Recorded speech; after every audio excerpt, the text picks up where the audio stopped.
true paranormal story. Nobody's ever gonna believe this. What the heck did I just see? I started seeing ghosts when I was only 8 years old.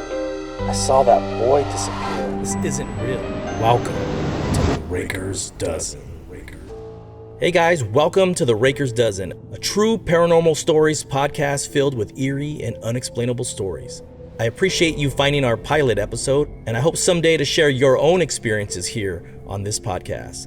The upcoming episodes are true events I experienced growing up on a street called La Docena. So let's get into it. Let me start by saying that I'm a pretty rational person, and I believe in the things that I could see and that I could touch.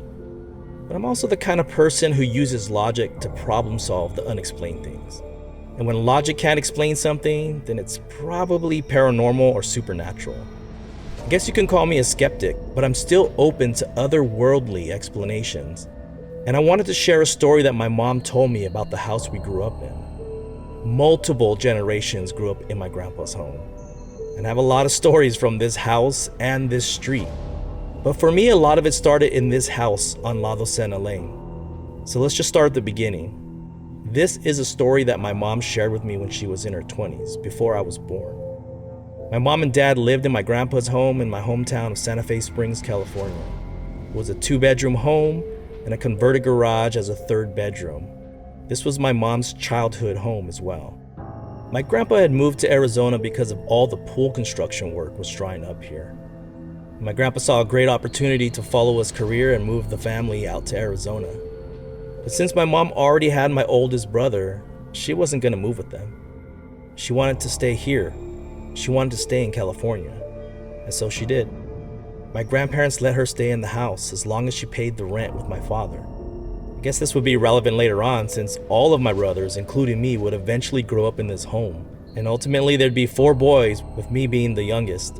Multiple generations growing up in my grandparents' home. So let me share this. I never took my mom for being a believer in the paranormal. It just wasn't something we really talked about until I shared my own stories in my 30s. And it was at a family gathering that my mom shared her story. Okay, enough about the backstory, so let's get to my mom's experience. Now, at the time of this paranormal experience, my mom was raising my 2 older brothers with my dad, and they were just toddlers. And she had a dog named Princess. She was sweet, loyal, and a gentle dog. The kind of dog who knows you're having a bad day and just wants to comfort you and be by your side. She was a mixed breed, and I don't know if they ever really knew what she was. Princess would be so excited every time they would come home from work, and she adored my parents. She was a fierce protector of my older brothers. She was small, but don't mess with her. If you've ever had a dog like this, you know exactly what I mean. Someone who loves you unconditionally. Now, this house had no gates closing off the backyard. You could literally walk around the entire house without a fence stopping you. Yeah, I know, it was strange, but it was always like that. So Princess was an indoor dog, which was rare back then. She was really good about not straying off the property, but she loved playing in the backyard and sometimes would run to the front yard to chase cars passing them. And on this day, Princess got out of the house. And unfortunately, she was hit by a car speeding down the street. My mom said she heard the screeching of the tires and came running out of the house to see what happened. And there she was, Princess, lying in the road. The driver jumped out and apologized over and over that he never saw her, that she just ran into the middle of the street. My mom yelled for my dad, and he came outside to see what the hell was going on. And by now, a couple of neighbors started coming outside to see what happened. My dad walked out of the house and he was shocked to see Princess lying in the street. He walked up to the driver and told him it's not his fault. He said, "My dog used to wait for me by the curb sometimes, or even in the middle of the street when I would come home. She recognized the sound of my '68 Nova, the same car that you have. I don't know, maybe she thought it was me coming down the street. Damn dog." My dad turned to my mom and said, "I'll take care of it." And my mom started crying.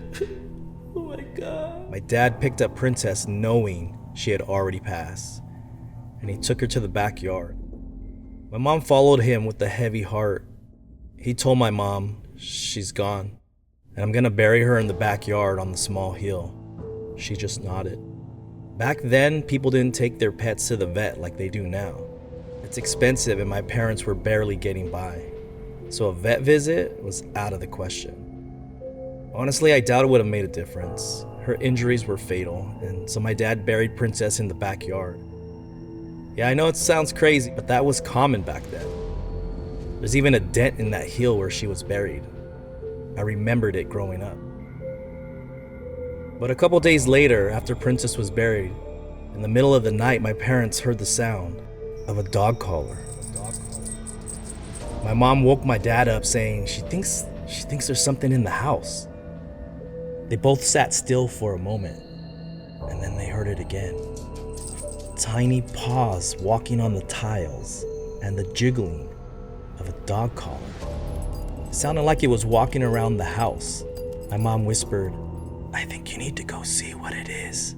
It sounds like a dog collar." My dad reluctantly got out of bed, unsure of what was going on. He said, "Stay here, I'll go see what's going on." He slowly walked into the kitchen, checking all the doors. Nothing. He made his way to the living room to check the front doors. Nothing. And as he walked back towards the bedroom, he noticed movement in the hallway. His heart started pounding in his chest. My dad slowly walked into the hallway. And there she was, Princess. Shocked, my dad struggled to find the words until he finally said nervously, "Princess, what are you doing here?" No, you can't stay here. We loved you so much, but you can't stay here. You have to leave now. And please don't come back. Find your way to the other side." Princess tilted her head slightly while staring at my dad, almost acknowledging what my dad was telling her.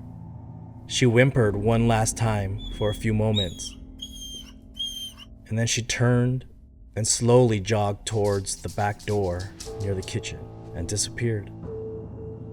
My dad stood there for a moment trying to wrap his head around what just happened, and then he walked back into the bedroom. My mom asked, "What happened?" My dad struggled putting his own thoughts together, but he finally said, "It was Princess." "What?" my mom said. "We buried Princess in the backyard. How could she be here?" My dad responded, "I think she came to say goodbye." My mom was shocked and her heart broken, but she wished she could have said goodbye. She knew she was in a better place and that eased her pain. I wish I could say my dad consoled my mom, but he didn't. They just went back to bed and tried to forget what happened. A few years later, my third older brother would be born, and then eventually me. And 5 years after I was born, my dad left. My mom filed for divorce, but we stayed in this home.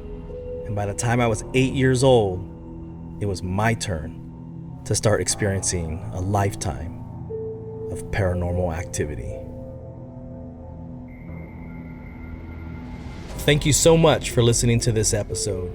If you enjoyed the story, please help me out by subscribing and leaving a 5-star review.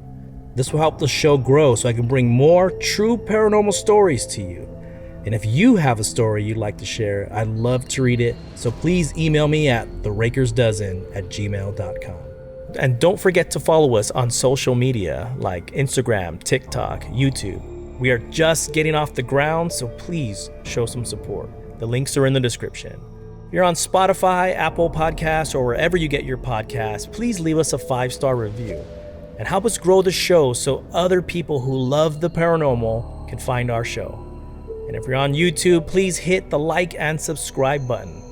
Thanks for listening to the Raker'z Dozen, a true paranormal story podcast.